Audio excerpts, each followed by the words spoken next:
morning, good afternoon, and good evening on wherever you are joining us today for the Salesforce Release Readiness Live Developer Preview, where I'm currently broadcasting from my study/library here in Colorado. My name is Heather Dykstra. I'm on the Developer Relations team, a team dedicated to your success as a developer. I'm joined today by a group of product experts that are going to break down all the great things that are new in the Summer 20 release. Now, we've changed our format a tiny bit today to accommodate the streaming from our homes and to ensure a seamless show for all of you. So instead of doing Q&A throughout the show, we're going to hold all of that until the end. You'll still get to hear about the latest updates from each one of our speakers just after each other, and then we'll go to the Q&A. So it's more important than ever for you to take note of your questions while you're watching the demos so that we can get all of those at the end of the show. Please make sure you use the hashtag SalesforceLive and post at Salesforce Devs to get your questions answered. We do ask that you post those meaty questions you have in the Trailblazer community, where we can get you a more thorough answer. Now, before I get started, I did want to look briefly at the forward-looking statement. Please make sure you make any and all purchasing decisions based on what's currently available on the platform, and not any forward-looking statements that myself or any of my wonderful panelists here today may make. We shouldn't have this problem today, but we are talking with some PMs, and you know that they love to give us those roadmap sneak peeks. So just keep that in mind as you watch all the demos today. So what are we actually going to be talking about? Well, I'm really excited because we're going to kick things off with Zeneb, who's going to tell us all about what's new with Einstein Platform. Then we'll transition and talk a little bit with Karupa about Lightning Message Service and the Salesforce Lightning Design System plugin for Sketch. Then we'll go over to Karen, who's going to tell us what's new with Salesforce Developer Tools. And we'll wrap everything up with Courtney, who's going to give us the deep dive on Salesforce Private Connect. So, to share even more about some of those initial announcements, let's hand it all over to Zeneb on Einstein Platform. Hi from lovely San Francisco. My name is Zeneb Laraki, I also go by Z, and I lead the Einstein Vision and Language team. And I'm really excited today to walk you through all the new updates and products we have made available for you. So let's go ahead and get started. For this session, we're going to talk about Einstein Language and Vision. I will share with you some of what the Salesforce AI research team has been working on, how this feeds into the services available to you, highlighting not only what's new, but also how internal teams are and how you can leverage these services directly. Before I tell you more about these services and what you can do with them, let me provide you some background about my team. Half my team is the Salesforce AI research team, which are writing papers and talking at conferences to advance the state of the art in AI. And the rest of my team, data science and engineering and applied research, works on leveraging these latest breakthroughs to drive value to our customers and really work to close the gap to getting the latest in AI to you as fast as possible. Today, two of the areas we are researching and developing state-of-the-art artificial intelligence models for are language and vision. And of course, ethics is always core to what we do. For natural language processing, we divide the way humans understand into multiple tasks, each of which attempt to replicate a small part of what human language experience is. These tasks include question and answering, sentiment analysis, summarization, and many others, as you can see here. The Salesforce research team is committed to advancing NLP for researching NLP tasks such as these and developing state-of-the-art models. For example, one of the Salesforce research papers accepted at ICLR 2019 proposed a new question and answering NLP model that pulls data from multiple data sources, using a unique coarse-grained, fine-grained approach to find the correct answer and improve performance. This research has led to new state-of-the-art performance results in the question and answering NLP task. We've also developed a multitask question and answering network model that combines the top 10 NLP tasks into one model.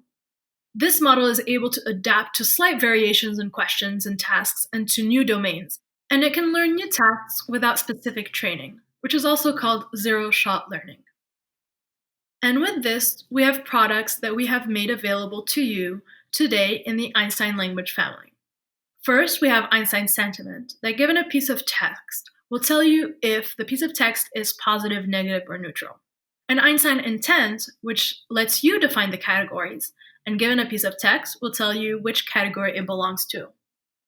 These services have been available for a while now, but we're continually improving and making updates. And for the summer release, not only have we improved the underlying model to have a better general understanding of language, we've also made intent available in all the languages listed here.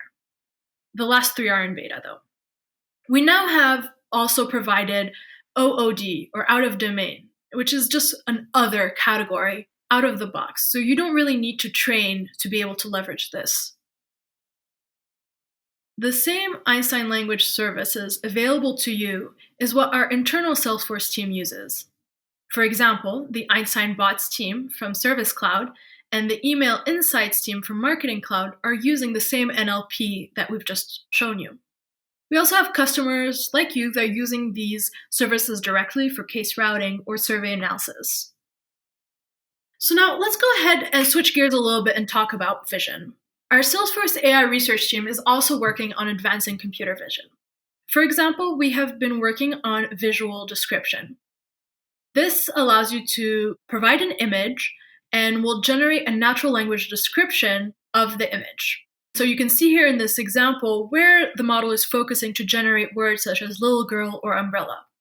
Another example is visual question and answering, where you provide the model an image and a question, and it will respond based on the image. And you can see here when you provide the model this image and ask it what color are the bananas, it doesn't just answer yellow as you would generally expect, but instead you can see it focusing in the image on what it has identified as bananas and is able to answer the correct answer, which is green. And finally, we have visual object detection, where we won first place in one of the biggest object detection competitions. This then all feeds into the products we have available for you in the Einstein Vision family. We have image classification that allows you to define categories, and given an image, will tell you which category it belongs to. We have Einstein object detection that allows you to identify objects or products within an image and can give you relative positioning and size so you can do cool things such as counts. And finally, the latest addition to the family is OCR, or optical character recognition. OCR is going GA this summer, and we have baked in it some awesome functionality. Not only are you able to digitize the text in the image, you can also use this service to identify the associated entity. Is it a name, date, organization, etc.? We also have OCR available for tables, and even when not all the lines are visible, like you can see in this table here, or receipts, our model is able to infer those lines. Once again, the same computer vision that our internal Salesforce teams are using is available to you. For example, our Marketing Cloud Social Studios team uses image classification to analyze Twitter images. Our Consumer Good Cloud has a retail execution application that uses object detection to recognize products on shelf, and we have customers using Einstein Vision directly to identify products or product parts, or even for diagnostics. So let me walk you through an example application that leverages Einstein Vision. As businesses and communities of all sizes are starting to look towards the new phase of reopening and getting back to work safely, we have incorporated Einstein OCR into a location check-in application, which enables a user to extract data from a picture of an ID like a driver's license. Built on Salesforce, Einstein OCR provides businesses a solution to automate data entry in situations such as drive-through testing centers or location entry check-ins. This helps avoid direct physical contact with individuals. For this demo, let's imagine I'm a receptionist at the Salesforce office in Chicago. As a safety measure, Salesforce mandates ID verification for visitors. In order to minimize exposure and safely reopen the office, instead of visitors handing me their ID, I'll be able to open the Salesforce mobile application and launch the check-in app and select the sales office we're in. I can then take a picture using the mobile device without physically handling the visitor's ID. In the backend, a REST API call is made to process the image. First, we use image classification, where Einstein identifies that this is a California driver's license, and then we use Einstein OCR to identify the text on the driver's license, and we can use that to pre-populate the fields. Not only do I benefit from not having to physically handle the ID, Einstein OCR reduces the hurdles of manual data entry. The time I would typically spend on entering data into each field is significantly reduced thanks to Einstein OCR. In the backend, an Apex class does a quick search to identify if a visitor's record exists. If a record isn't found, this app allows me to create a new visitor record. I now have the option to complete the check-in process by entering the date, some notes, and other details important to my business. In addition to allowing me to quickly check in visitors, OCR enables businesses to store this data for contact tracing and help communication with those potentially exposed to infectious diseases so that they can take the right actions to minimize spread. A quick survey, which was created using a flow template, pops up on the screen for the visitor to complete. The best part about using Lightning Flows is that it's a powerful tool that enables you to implement business automation with little code and uses the results from the Einstein OCR REST API callouts. Just to wrap things up, Einstein OCR is another tool that can allow businesses to adapt to the new normal as employees return back to work safely. Every business leader is prioritizing the health of their employees as they are slowly moving back to a shared work environment. OCR capabilities allows companies to easily capture data, save time, and provide a data trail and prevent physical contact. To close things off, we're going to do a bit of a different roadmap. Instead of telling you what's coming next, I'll mention some of the pilots that will give you insights as to what's coming next. And you can simply ask your AEs to nominate you if you're interested in any of these pilots. The first one is data augmentation, which we have available for both Vision and Language, which allows you to train models with less data. The second pilot we have is Business Card Scanner, that allows you to create contacts with just a picture of a business card. And finally, we have Einstein Form Reader, that will allow you to digitize any form into a Salesforce record, from a passport, W-2, to patient referrals and invoices. We are excited to see how you use Einstein Vision and Language to build intelligent apps. If you haven't yet, you can sign up for free on Einstein.ai/products, and you can find the documentation there as well. If you prefer to use clicks instead of code, simply install from AppExchange the Einstein Vision and Language Model Builder, and everyone gets 2,000 free predictions a month. And so with that, I'm excited to hand it over to Karupa to walk us through Lightning Message Services. Hi everybody, my name is Krupa Chinnatambi. I'm the product manager for SLDS, also known as the Lightning Design System. This is the team that is the heart and soul of the user interfaces that you build on the Salesforce platform. Today, I'm really excited to talk about two really cool features we'll be releasing very soon. The first one is Lightning Message Service. The second feature is the SLDS plugin for Sketch. This is going to be a fun session, so let's go ahead and get started. Let's start with the first of our two features, Lightning Message Service. What we have is a typical Salesforce page displaying a handful of components that we see on screen. Some of these components are displaying text, some of them are displaying some images, others are more interactive, like the image carousel or the map control that allows you to perform common map operations. On the bottom left, we have the utility bar with a component, and this component can be viewed inline, can be docked or undocked, or we can also drag and drop it into all sorts of interesting arrangements. The part I want us to focus on is this. Unless we built our application recently using the latest technologies, there's a very good chance you have component investments built over several years made up of a combination of technologies. You may have some Visualforce components, you may have some Aura components, some of your more recent components might be a Lightning Web component, aka an LWC. A few of your components may be completely custom, built using your own technology or framework of choice. There's a lot of variety that goes on your page, especially for one that you have been maintaining for quite some time. Independent of what technologies your components are built in, you will want to communicate between them. Historically, this wasn't a simple problem to solve.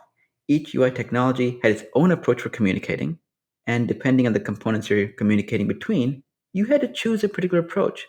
This approach would vary. It could be Aura event, it could be a PubSub wrapper or module, and a variety of other options. It could also be something completely custom.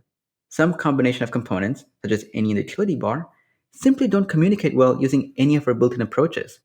A lot of the heavy lifting fell on us to really handle the communication and ensure we're getting the right level of data in a performant way.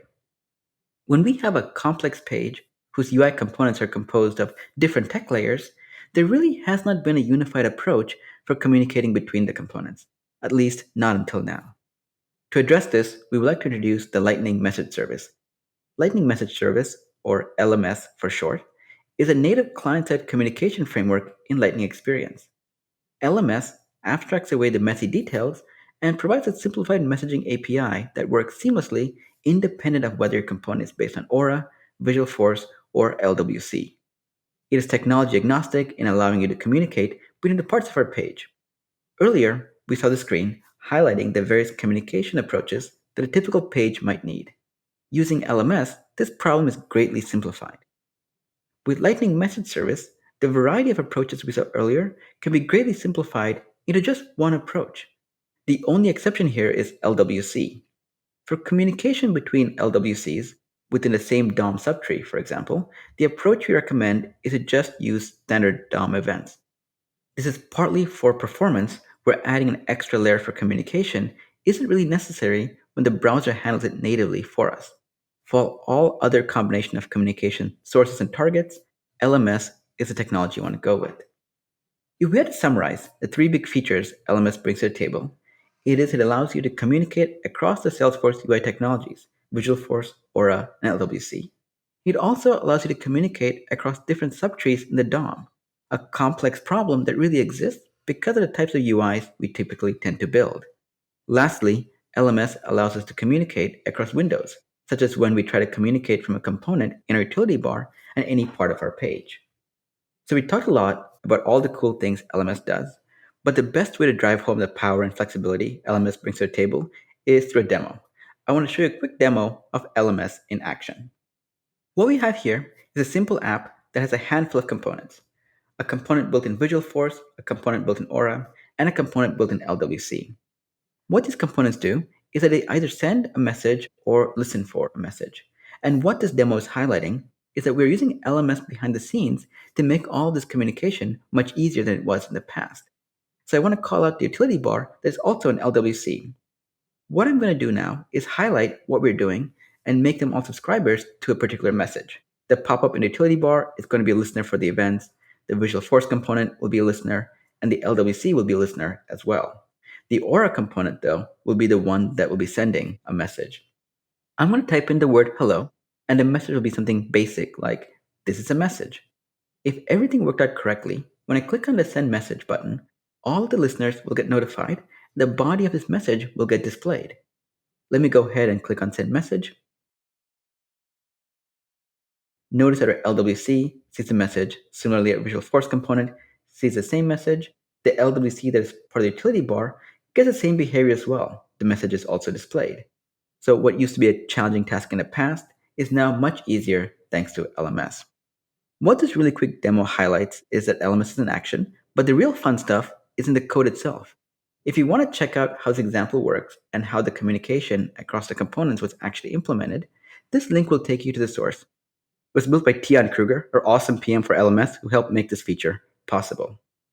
We're going to shift gears a bit and move away from code and towards tools. I want to talk to you about something new we're shipping called the SLDS plugin for Sketch. First, let me provide some context. Many of you are probably familiar with SLDS, or the Lightning Design System. We provide you with the necessary guidelines, HTML, CSS, design tokens, icons, and a variety of other resources to help you build great UIs on the Salesforce platform. The goal of SLDS is to play a key role across all stages of the software development lifecycle, which are broadly broken up into three stages: ideation, design, and engineering. For the SLDS plugin for Sketch, we're going to focus on the ideation part, the part where we try to identify what we want to build and explore various paths forward. A big part of ideation, especially the visual layer, is prototyping some UI and validating it. Historically, this was a process that required writing code, and this needed someone really technical to properly pull off. This meant that the large number of roles that can help in the ideation phase were often left out from being truly productive. What if we had a better solution? What if we could provide a pixel-perfect, no-code approach for prototyping our UI ideas? What if we could do this by extending an industry-standard design tool? The tool we're extending is Sketch. Sketch is a hugely popular and easy-to-use graphics editor that provides a variety of design capabilities to help us create prototypes, final designs, and everything in between. Think of it as the modern-day Photoshop for designing user interfaces. The SLDS plugin for Sketch combines the graphics capabilities of Sketch with the full assortment of UI elements and visual content found in SLDS to allow us to quickly build Salesforce UIs with ease. Now, all the sketches for designers, we thoughtfully designed the SLDS plugin for Sketch to be useful for a wider range of users with different sets of skills and interests. As you'll see shortly, our simple drag and drop approach for constructing Salesforce UIs combines the ease of pencil and paper with the richness of a high fidelity experience.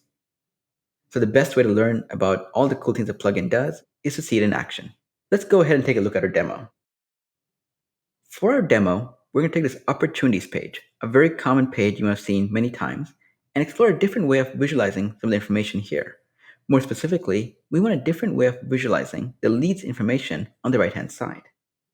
The way we're going to do this is by using a Sketch plugin and get a mock-up we can easily share with our stakeholders.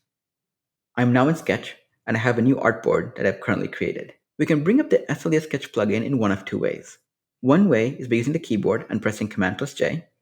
Another way is by going to Plugins and selecting the SLDS plugin for Sketch entry. In a few moments, we'll see the Sketch window appear. I'm going to move it to the right of the Sketch window so that I can see our design, the plugin, and I can work between them very easily. Looking at the plugin, there are three parts of the plugin UI we'll be spending a lot of our time in. The first is the search bar, where you can search for what exactly we're looking for. The second is a list of all the various UI libraries that we can filter into. By default, all libraries is selected. If we're looking for something particular, we can filter into any particular library.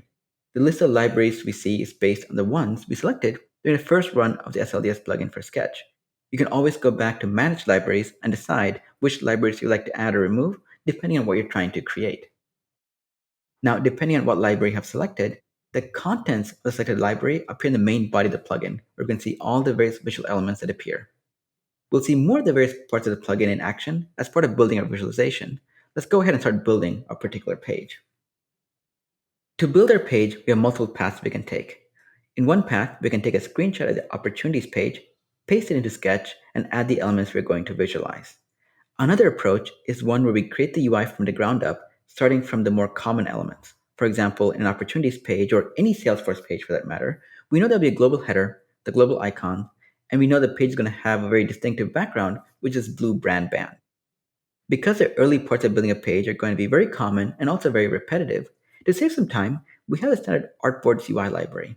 One of the items we provide is a starting point we can drag and drop without having to go through and place the individual UI elements. I'm going to drop this in and resize our artboard to ensure we can fully fit the contents and see all the common UI elements we will see in a typical Salesforce page. With the task of adding these boilerplate elements up, we can focus more on adding the UI elements that will be specific to what we want to create. One of the things we know that our opportunities page will have is a subheader. A record subheader to be more precise, but I'm going to search for just header because I don't know the exact name for it. When we search for header, we can see the base, object, home, and the record home header though is the one we want. I'm going to add it to our page and place it here. Very quickly, we can get a high fidelity look that is similar to what we'll see in the browser. You can also see that when we resize the header, the buttons on the right adjust and align properly. Pretty neat, right? So we have our page header. Next, I want to further add additional sections to the page that are more generic. The way we can do that is by using cards, which are great elements to segment the parts of our page into. So let me search for that. I'm going to add a card that spans the full width of our page to house our path component. I'm going to add two more cards to house our list of data, and one more card that will eventually show our leads-related information. For the leads information, it turns out we have a card variant that has a header and an icon as well. I'm going to add that one to the page instead. Now, I could start with a blank card and add this additional information, the icon, the text myself, but because we provide you with a variant, we can just go with that instead. Now, instead of building out every piece of this UI and making sure everything's pixel perfect, which I encourage you to do as part of mimicking the final UI as much as possible, I'm going to move to a more final version of just these components to save us some time where everything is properly spaced and aligned. Next, let's go ahead and add the path component. We know it's a big part of our UI. I'm going to search for sales path. There are a handful of variations, but the default one is good. I'm going to go ahead, place it in the center of this card, and left align it and resize it as shown. So from here, we can now add the data we want to display. All the base components can be added, and the data table seems like the right component to use to display all of this data. When searching for data table, we get a bunch of results. The advanced form of data table seems appropriate. We can place it and resize it to be mostly flush against the edges of our card so it looks nice. We can also add the individual rows of data by dragging and dropping it in. Now, I don't want to spend too much time showing you that part of it. We're going to jump right on and see our data table in its near final form. Now, all that remains is to add the visualization to better identify the leads that we want. I'm going to the Charts UI library, and this chart here looks appropriate for what we're trying to do. We know the three categories are email, call, and text. Let me zoom in a bit to make it easier to see what's happening. To represent this text information differently, I'm going to icons and add an email icon and add it here. I'm also going to need an icon for call, and we can add a phone icon to make that happen. For text, we can choose messaging type of icon, and this quick text icon looks appropriate. Now, we can continue to build this out, and what we'll get is this final version that we can show our stakeholders and receive feedback. This was a whirlwind tour of many things you can do with the SLDS plugin for Sketch. To get started, make sure you have Sketch installed. Note that today, Sketch is only available for the Mac. To install the plugin, you can go to sfdc.co/sketch, where we'll give you instructions on how to download and install it. Now, we're actively working on this plugin, and your feedback plays a key role in what we prioritize and ship in future releases. So share your feedback and feature ideas to us. Click on the settings gear and select Give us feedback. We would like to hear from you in the future. Okay, in the last 10 minutes, we covered a lot of ground. We looked at the Lightning message service and how it greatly simplifies communicating between parts of our page independent of what technology stack the various components may have been built in. We also looked at the SLDS plugin for Sketch, a tool that allows us to go from an idea to a pixel-perfect prototype that we can very quickly validate, all without having to write a single line of code. That's pretty cool. And with that, I'm going to turn it over to Karen. Hi, everyone. My name is Karen Fidelik, and I'm a product manager here at Salesforce on our developer services team. When I work in an actual office, I work out of our Louisville, Colorado office just outside of Boulder. I'm really excited to be here today to talk to you about what we have coming in the area of developer tools in the Summer 20 release. So let's jump in now. In just a minute, I'll be walking through a demo that highlights these key new features of our Summer 20 release that deliver the ability to develop faster, more productively, and more securely. We'll be looking at improvements to our sandbox development flow. We'll see source tracking, where changes are tracked automatically for us as they're made in the org, and org-dependent unlocked packages, which allow you to take advantage of the benefits of unlocked packaging without the need to fully isolate dependencies. We'll take a look at the local development for LWC, which allows you to quickly build and verify changes without needing to first push them to an org. And we'll look at a new pattern-based matching capability of Data Mask, which provides additional configuration flexibility when masking data for secure testing and sandboxes, which include data. So let's dive right into the demo now. We'll start in VS Code, where you can see that we have an SFDX project already created and open. We'll be developing in a developer sandbox, and so to start our development process, we'll go ahead and open that dev sandbox now. Within this org, we're doing development on a real estate application called Dreamhouse. We've been given the task to add a Days on the Market component to the lower right section of this Property Explorer page. So to make this change, we'll go to the Setup menu and select Edit Page to open up the Lightning App Builder. In the Lightning App Builder, we can see our page layout, and we can see a Days on Market Lightning Web component that will drag onto the page to add the component. We'll then save the page and hit back to go back to the Property Explorer page. From here, we can verify that the new component shows up as expected.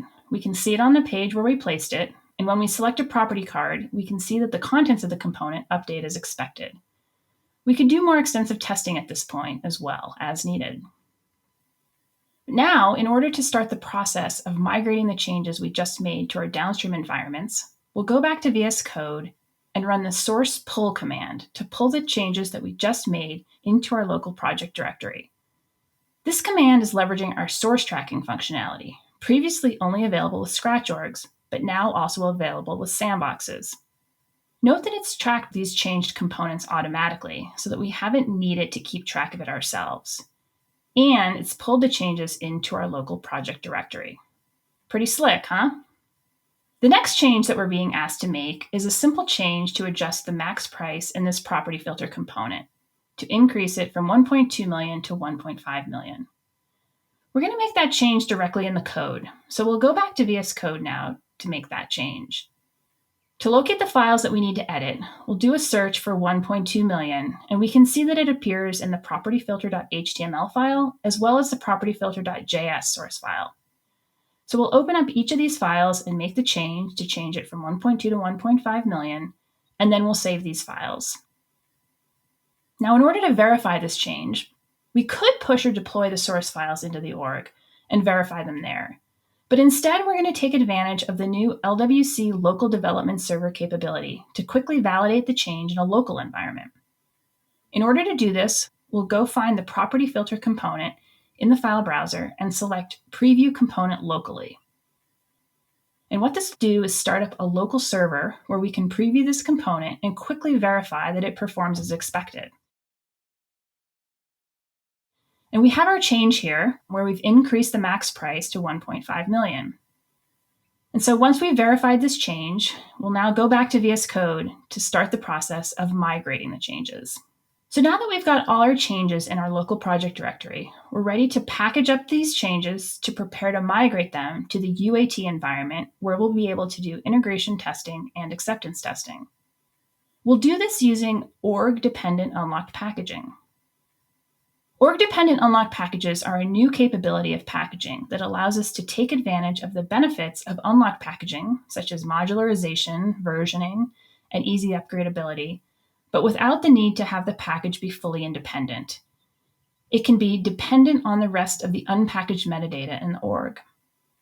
The source files that we have in this project are all those related to property, pages, and functionality in the app, but they aren't entirely necessarily isolated from the rest of the application, and thus would fail to be packaged into a traditional unlocked package due to dependencies that aren't contained within the current package.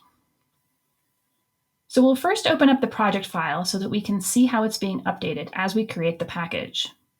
Then we'll start by creating a new package using the force package create command, specifying a type of unlocked, pointing at our source directory, giving the package a name of Summer 20 Demo Package, and importantly, specifying the new org-dependent flag to indicate that this is to be an org-dependent unlocked package. Once the package is created, we'll create a new package version, which is the versioned artifact that contains the changes and that will be installed into the downstream orgs. We'll use the package version create command and point at the package ID that we just created. Once the package version is ready, we'll install that to our UAT environment using the package install command, specifying the package version ID and the target demo UAT org where we want to install it to. Once the package version is successfully installed, we'll go to our UAT sandbox where we can validate these changes in this environment and do further testing. We can see that in its current state, this UAT sandbox doesn't yet reflect the changes that we just made, namely that max price property filter change and the days on market component, as this page hasn't yet been refreshed. But when we refresh it, we can now see those changes reflected, both the 1.5 million max price in the filter component and the days on market component are now present. So finally, while we're in this UAT sandbox, let's take a look at the contacts in this test org. We can see here that we have a list of contacts with names, phone numbers, and email addresses. But if we compare this data with the contacts data in our production org, we can see that the data is different. And this is because it's been masked using our data mask product. While having realistic data in the sandbox org is needed for testing, we also want to protect sensitive production data from being exposed to users of this sandbox. So this is where data mask comes in and allows us to easily mask the sensitive data. So you can see here that the email addresses, phone numbers, and names have been changed in this sandbox org. So let's take a look at how this masking was configured. And to do this, we'll open up the data mask application in the production org and open up the configuration for this mask that we've set up. We can look at the contacts masking configuration, And we can see that the first and last names have been replaced by names, but from a library so that they don't match the production data. The phone numbers have been replaced by random numbers, but keeping the phone number format.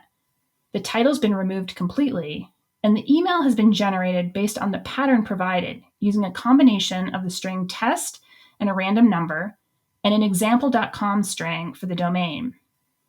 This pattern-based replacement is a new feature in this latest release. So let's summarize what we just saw in this demo. We saw how source tracking, now available in sandboxes, helps us track changes and keep our local and remote orgs in sync. We saw how local LWC development can speed up the development cycle by allowing us to quickly make changes to code and see them running in a local dev server. We saw how the new org-dependent option of unlock packages allows us to leverage the goodness of unlocked packages even if we aren't able to yet fully modularize our org into fully independent packages.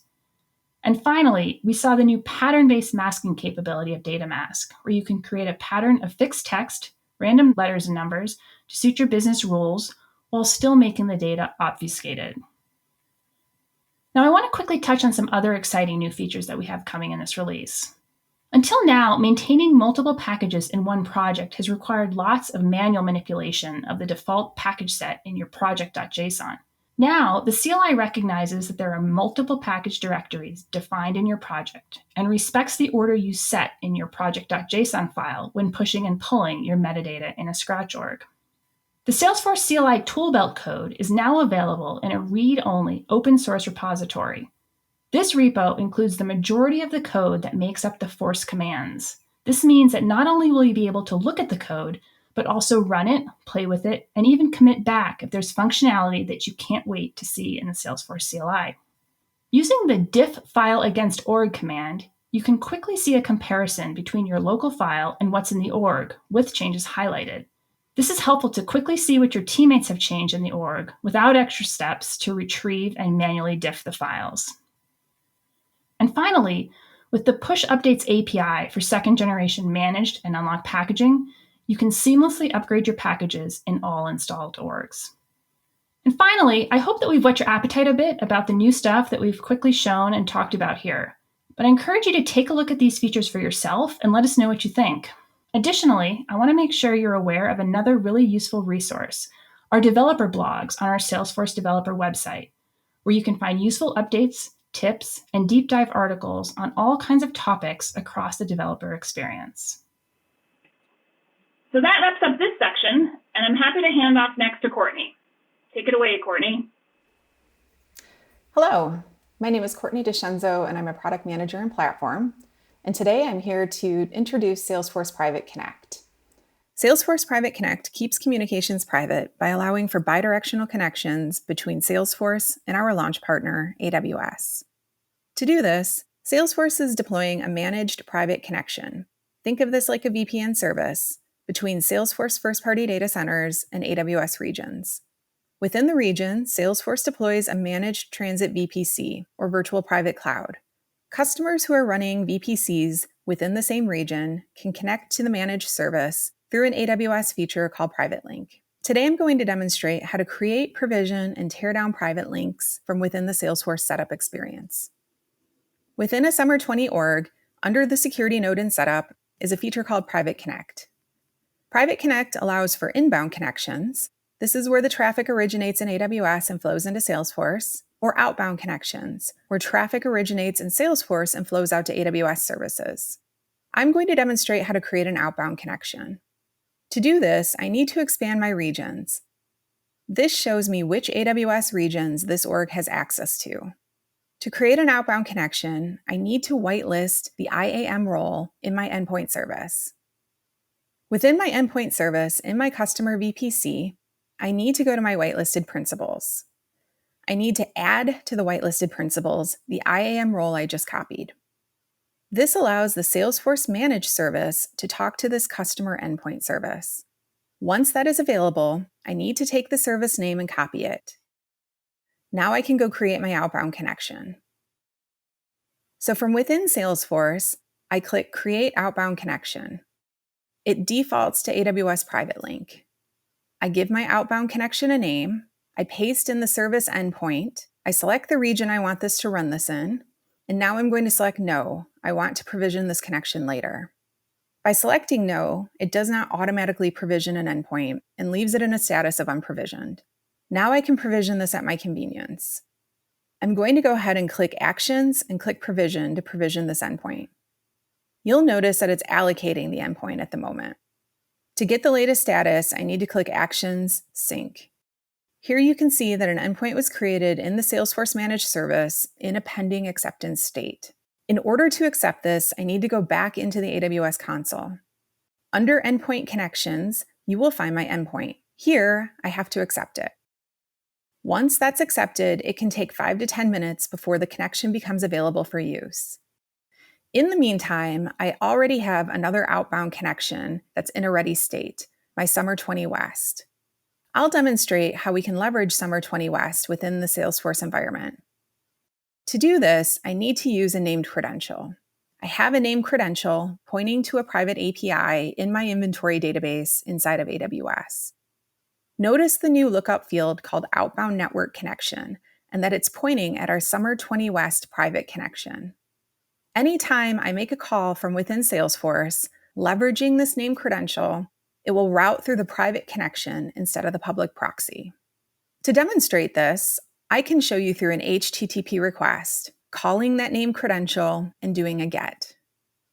If I open up the log, you will now see that the callout was successful with a 200, and we are hitting the URL endpoint that's in my named credential. This is a private API.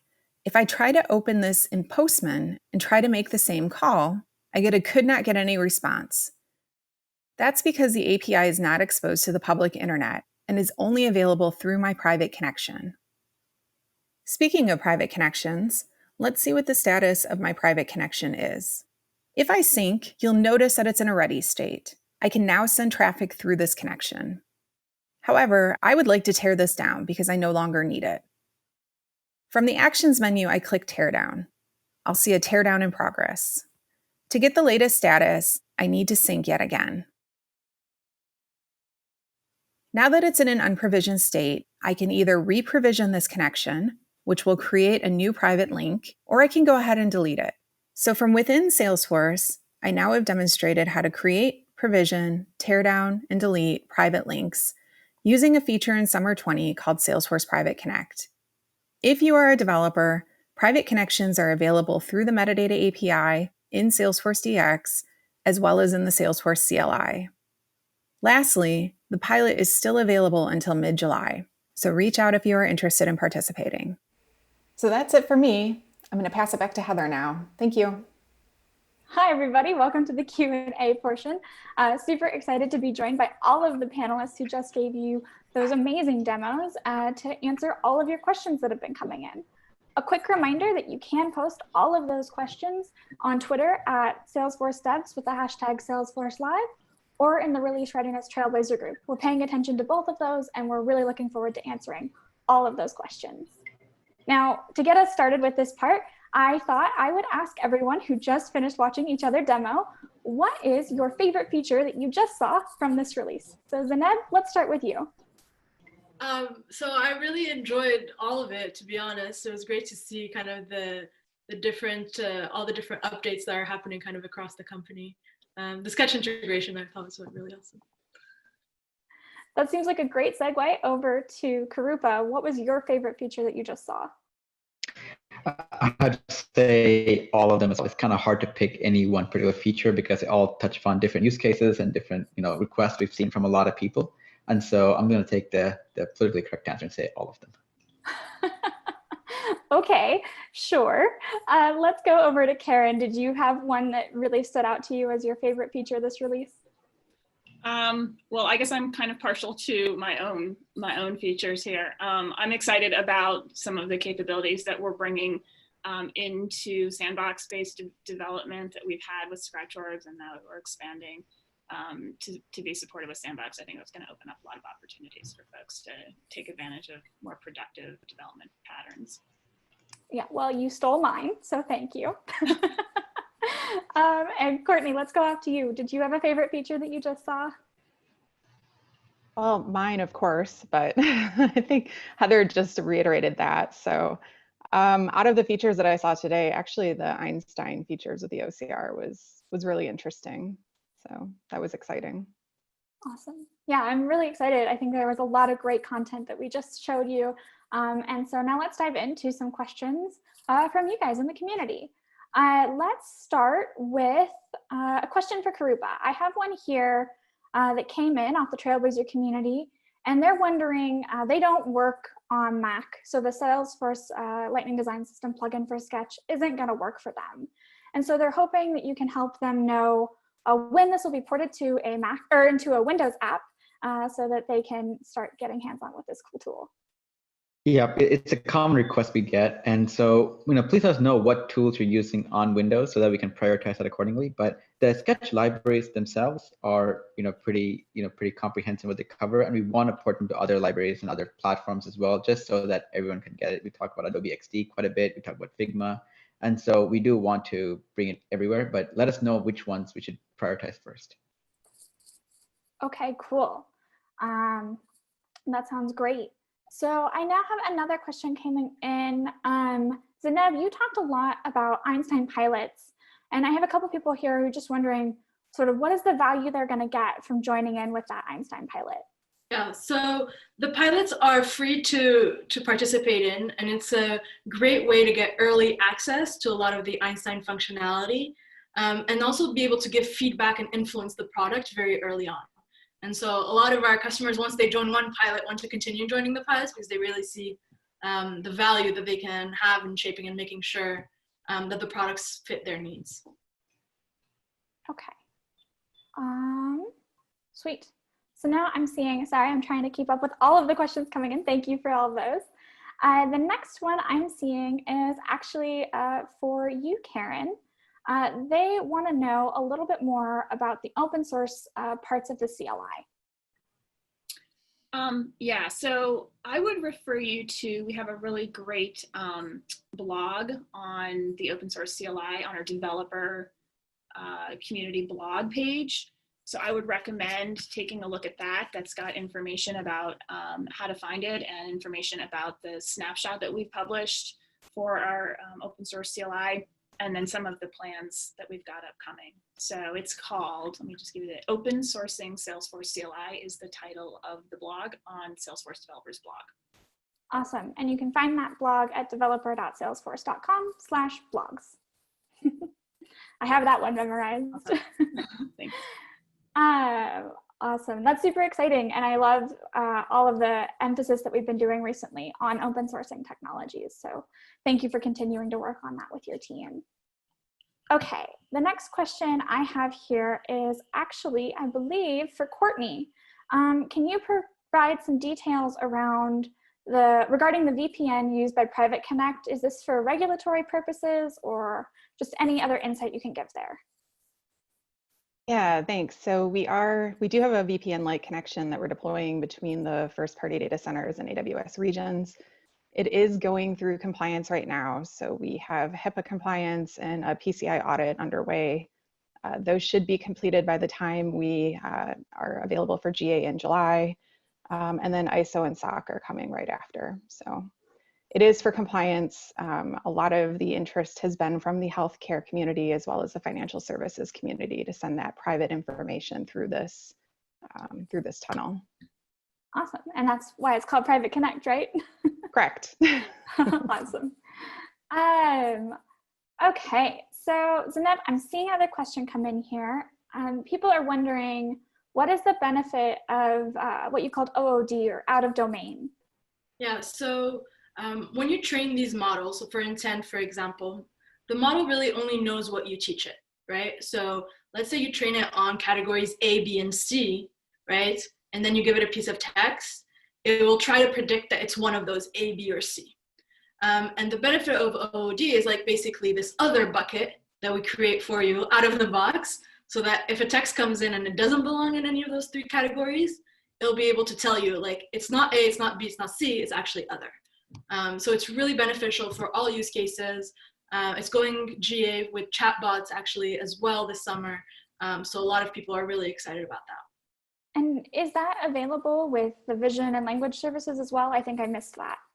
So this is for the OOG, or out of domain, which is just simply other, right? Another category.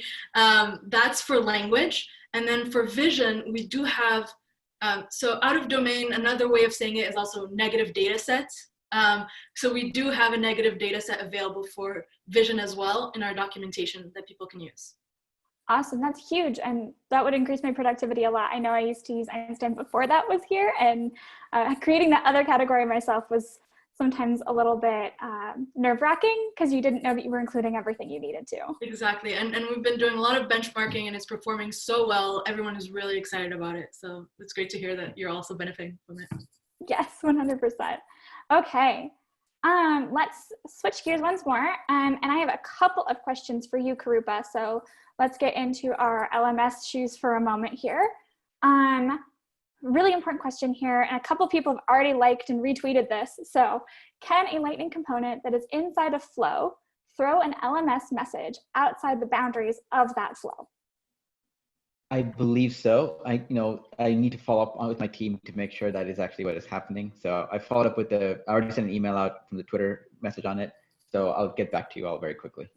Okay, awesome. No, it's really great to see that. And I know that person also had another question for you, but this time actually about the plugin. So does that SLDS sketch plugin come with any templates that represent Lightning community layouts or elements? I know that's a really big thing right now. Yep, it does not currently, but it's something that we are planning on adding more of. In the video, you saw that we had the version from with people starting page from arts, and we'd like to provide more starting points and Lightning communities right up there in terms of what we want to provide next. Okay.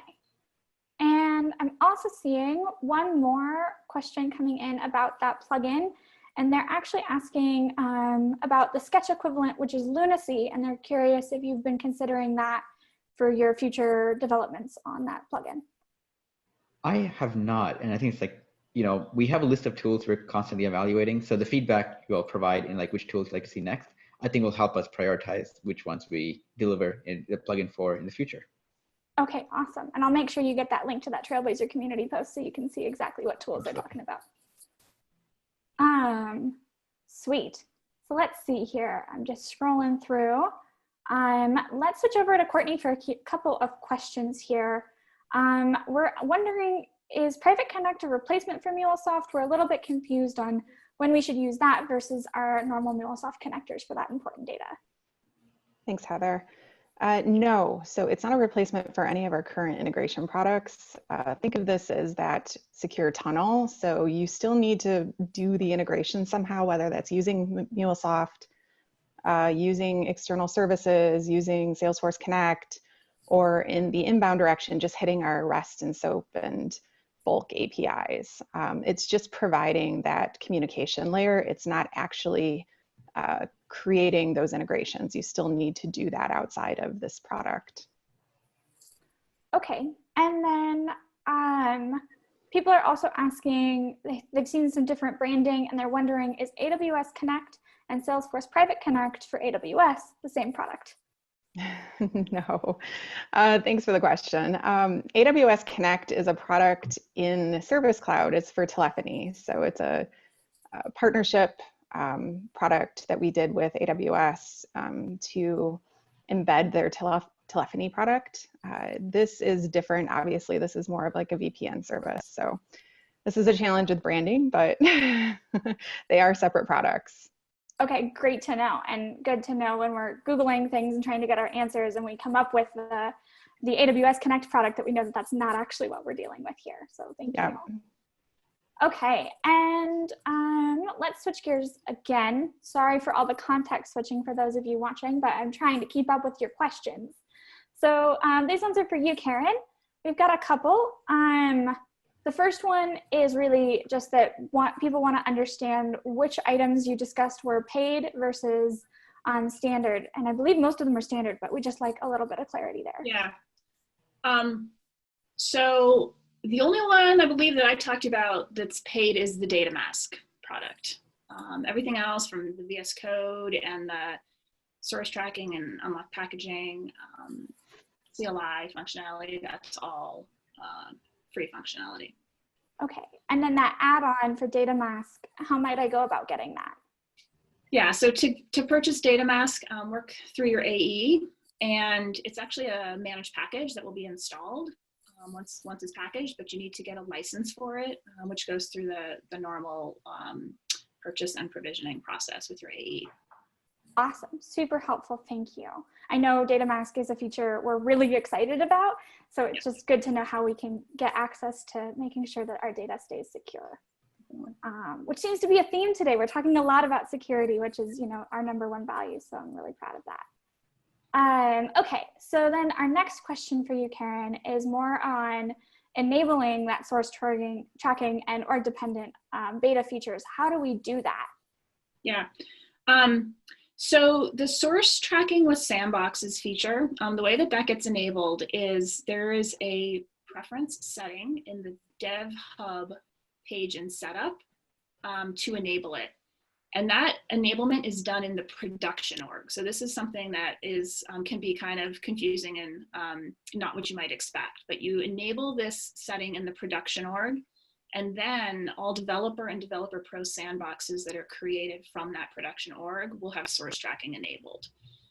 As this is a summer 20 feature, you need to wait until the production org is on summer 20 in order to enable it. So people have been looking for it, given that sandboxes have rolled to summer 20. There isn't a way to enable it directly in the sandbox. And that's because we want to make sure that every time the sandbox is created or refreshed, it continues to have that enabled. So it'll be enabled in the production org.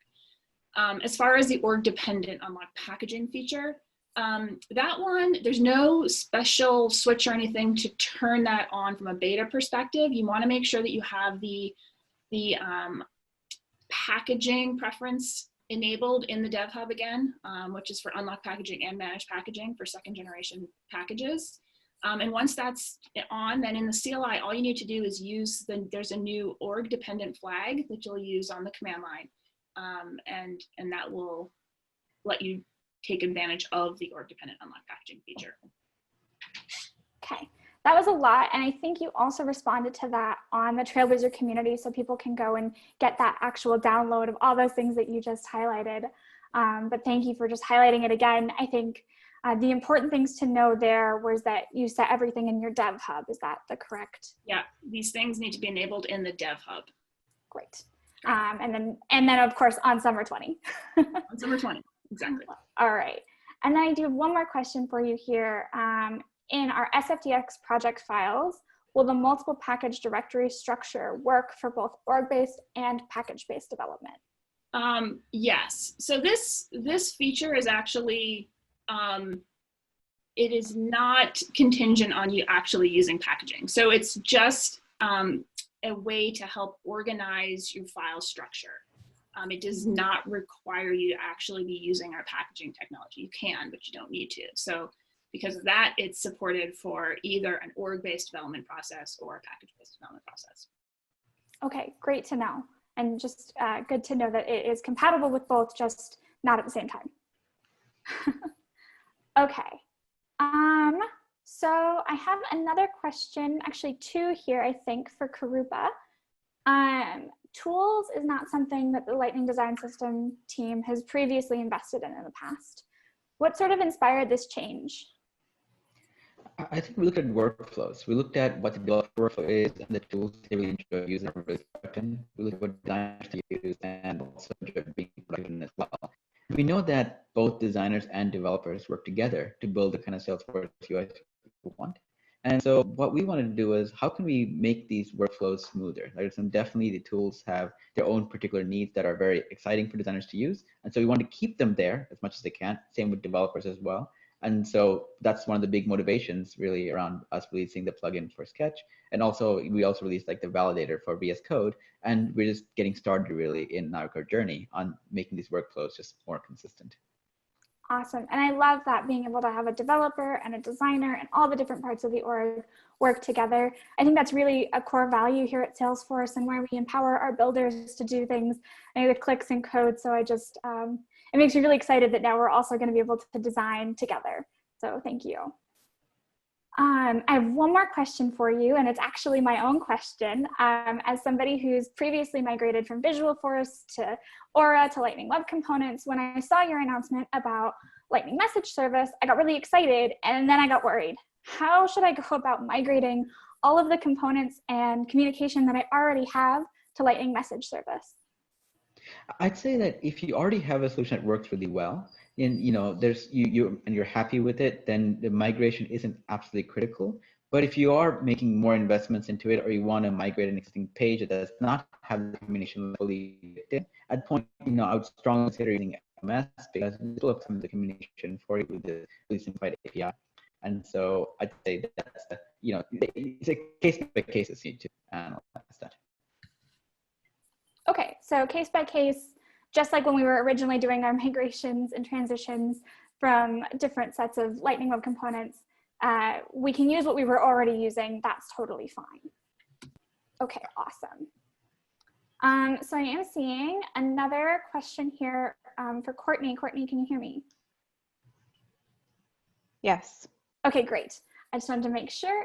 So for Inbound Private Connect, is it possible to secure certain users or APIs so that only they can connect over that tunnel?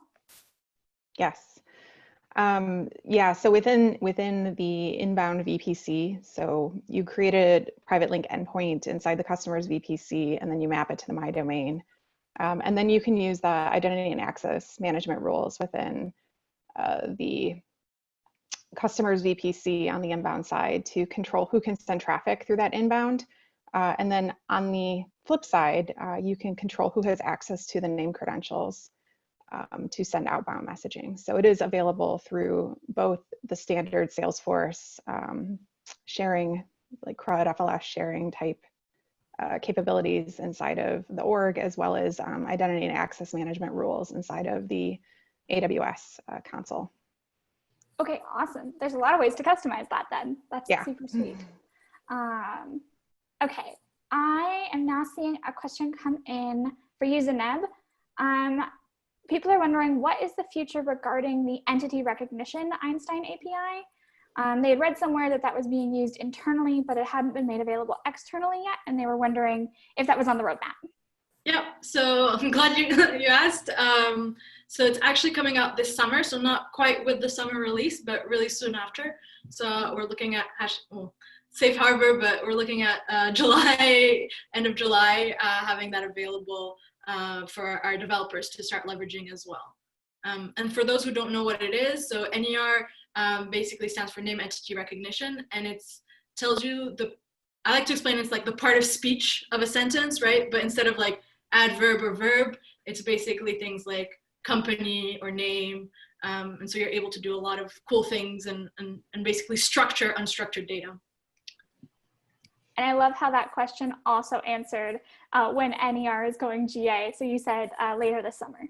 Yep. Awesome. Okay. And then Karen, back to you for a quick second. People are wondering, DevHub is a new term to them. Where can they start to learn more about DevHubs? Yeah, so DevHub is, that is where you set up some of the settings for our development features. To take advantage of some of the Salesforce DX capabilities around things like scratch orgs and packaging, second generation packaging.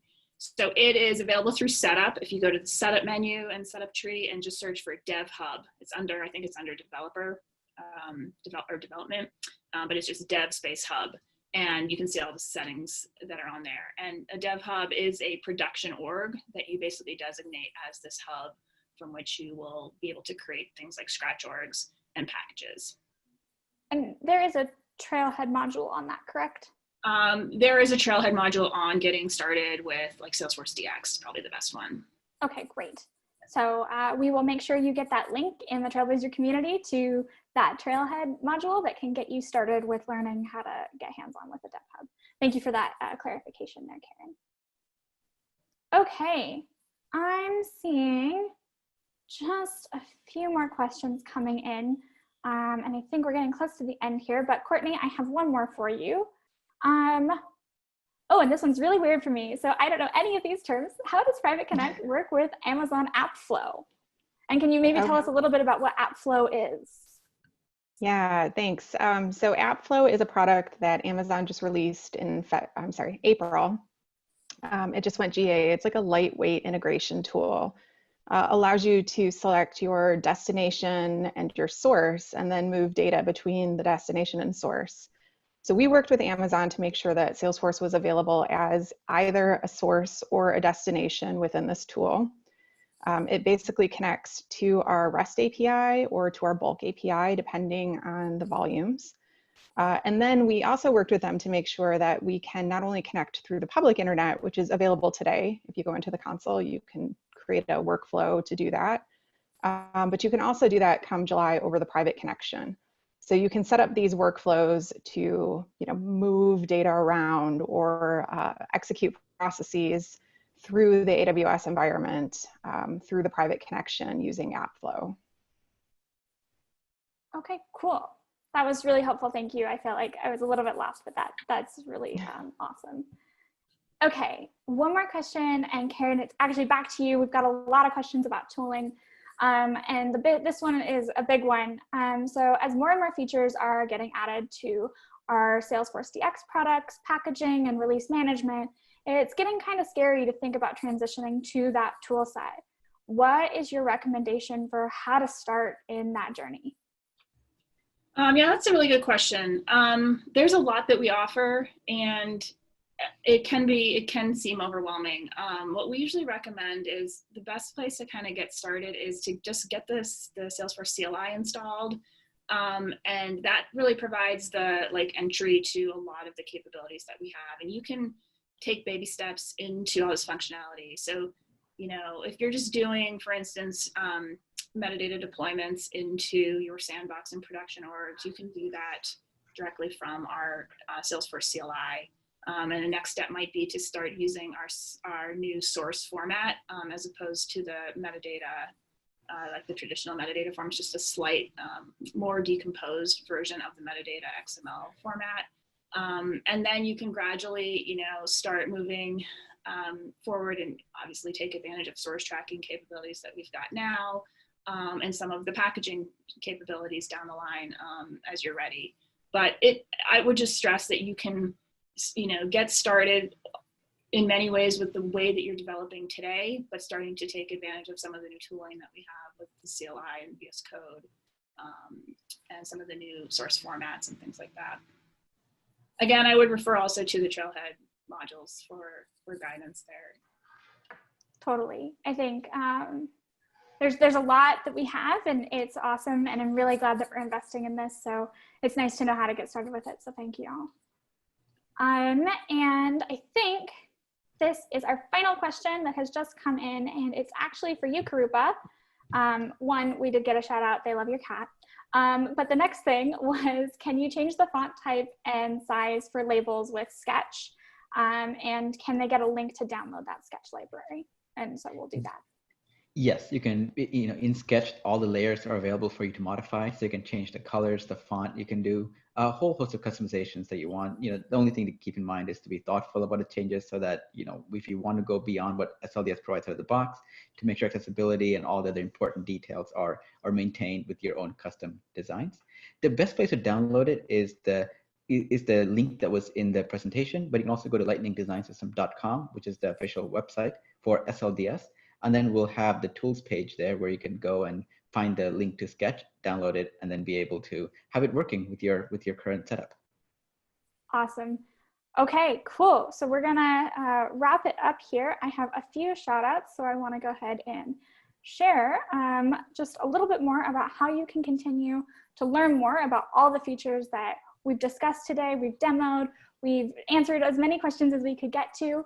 But we know that you want to learn even more. So you can do that by going to sforce.co/learn more, where there are some extra blog posts, links to the Trailhead modules we've talked about, and just more content here for you to continue to dive in and understand how you can start getting ready to take advantage of these features for your orgs. And with that, I would like to wrap up with a warm thank you. Thank you for coming to our first virtualized Release Readiness Live for Developer Preview. And we hope you have had a wonderful time, and we can't wait to see you next release.